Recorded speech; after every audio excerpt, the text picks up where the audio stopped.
నమస్తే, నేను మధు.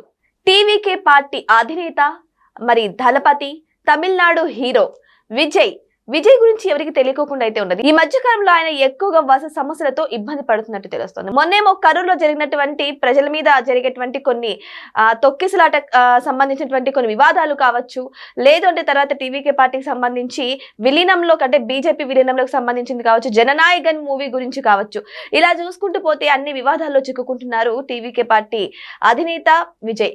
కానీ ఇప్పుడు రీసెంట్ గా ఆయన ఫ్యామిలీలోనే ఒక ఇబ్బంది వచ్చి పడింది.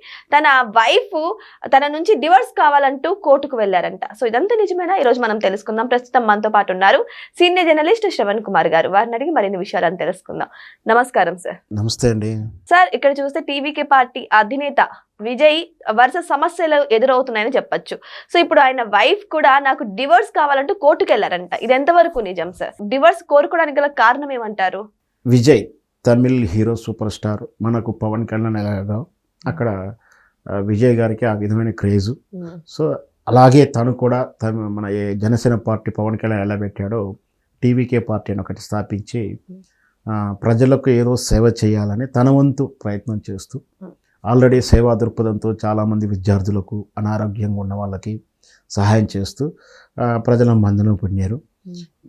అంటే ఈ క్షణంలో ఎప్పుడైనా సరే ఏ రాత్రి ఎన్నికలు వచ్చినా కాబోయే ముఖ్యమంత్రి అనే రేంజ్లో ఉంది. అంటే ఎన్నికలు జరిపిస్తారు, తెల్లారి అతనే ముఖ్యమంత్రి. సో అనేలా ఉన్నటువంటి ఈ విధానంలో ఆల్రెడీ ఉన్నటువంటి అధికార పార్టీ డిఎంకేకి చెమటలు పడుతూ ఉన్నాయి.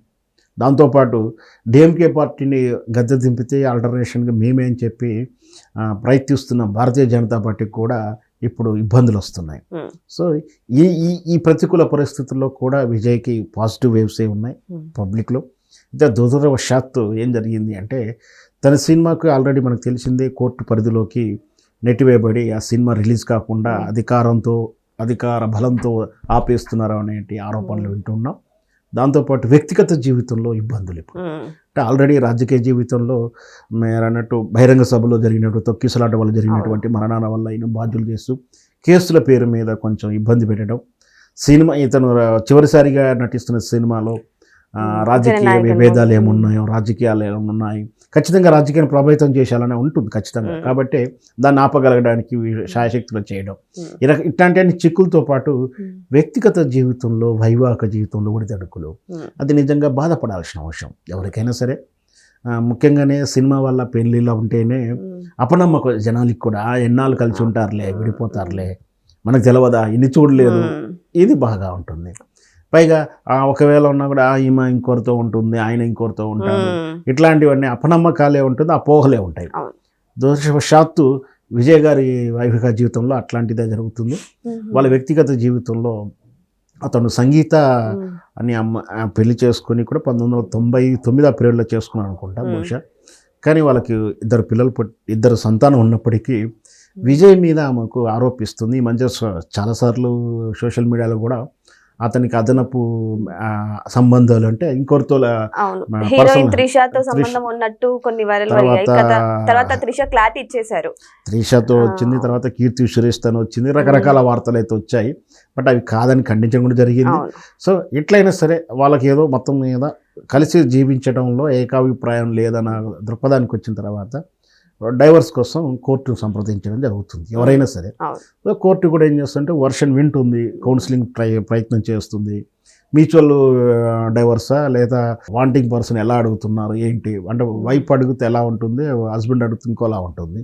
సో దాంట్లో ఏంటి అంటే వాళ్ళ యొక్క స్టేటస్ కూడా చూస్తారు. అంటే భార్య జాబ్ చేయకుండా గృహిణి అయితే ఒకలా ఉంటుంది, భర్త మీద ఆధారపడినప్పుడు అట్లా ఉంటుంది, లేదు ఇద్దరు జాబ్ ఉన్నప్పుడు ఒక రకమైనట్టు ఉంటుంది.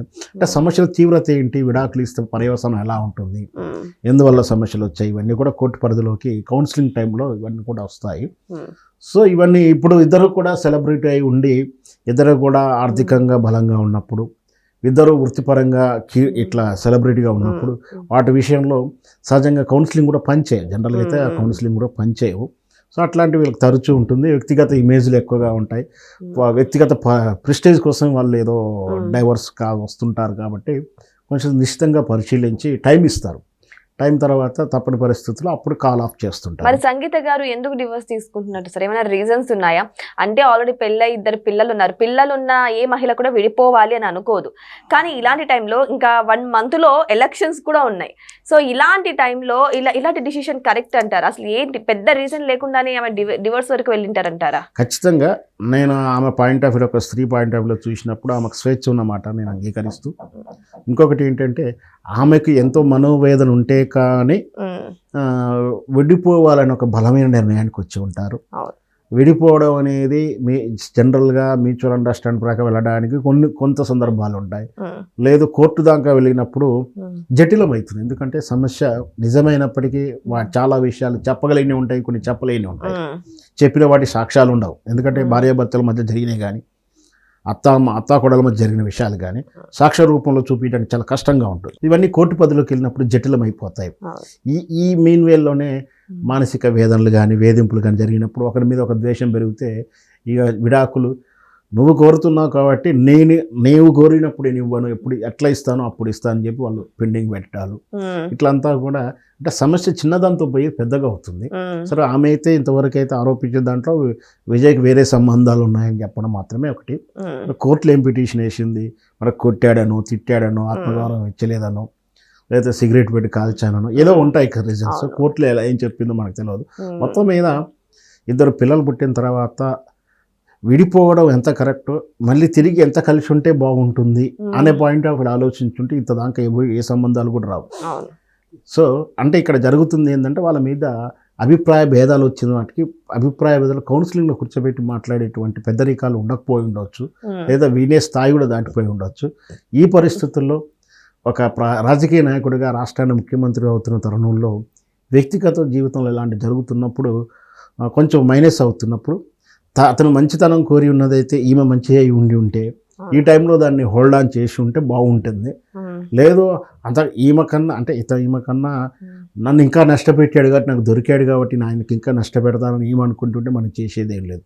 ఏదన్నా కూడా వివాహ బంధం సాగిపోతున్నప్పుడు ఉన్నటువంటి ఆ మాధుర్యం డిస్ప్యూట్ వచ్చిన తర్వాత కష్టం. ఇప్పుడు ఎలక్షన్స్ టైంలో ఒక పక్క రాజకీయ పరంగా ఆయన చాలా ఇబ్బందులు ఫేస్ చేస్తున్నారు, మరో పక్క మూవీ పరంగా ఇబ్బందులు ఫేస్ చేస్తున్నారు, ఇప్పుడు ఫ్యామిలీ పరంగా కూడా ఇబ్బందులు ఫేస్ చేస్తున్నారు. దీన్ని బట్టి విజయ్ ఒంటరి అయిపోయారని చెప్పుకోవచ్చా? పోరాడుతున్నాడని చెప్పాలి. ఒంటరి వాడేం కాకుండా పోరాడుతున్నాడు. అన్ని వైపుల నుంచి యుద్ధం అయితే ప్రకటించబడి ఉంది. తాను వీరుడని ముందుకు వచ్చాడు కాబట్టి ఆ యుద్ధం సిద్ధంగా ఉన్నాయి. అన్ని రకాల యుద్ధాలు చేస్తాడు. యుద్ధం చేస్తేనే కదా వీరుడిగా నిరూపణ జరిగేది. ఇప్పుడు రేపు ఎన్నికల్లో ఎట్లాగో అవుతుంది, ఇదంటారా ఎట్లా అప్పుడు కోర్టులో ఇవ్వాల్సి ఉంటుంది. సరే అది ఏం జరుగుతుందో మనం వేచి చూడాలి. సో ఏదేమైనా సరే అన్ని విధాల వివాదాలు అయితే విజయ్ని చుట్టుముట్టాయని చెప్పొచ్చు. మరి ఈ వివాదాలన్నిటికీ చెక్ పెట్టి విజయ్ ముందడుగేస్తారా? మరి ఎలక్షన్స్ లో ఈ వివాదాల యొక్క ఎఫెక్ట్ విజయ్ మీద పడబోతుందా? మరి వెయిట్ చేసి చూద్దాం ఏం జరగబోతుందా అని. Thank you so much.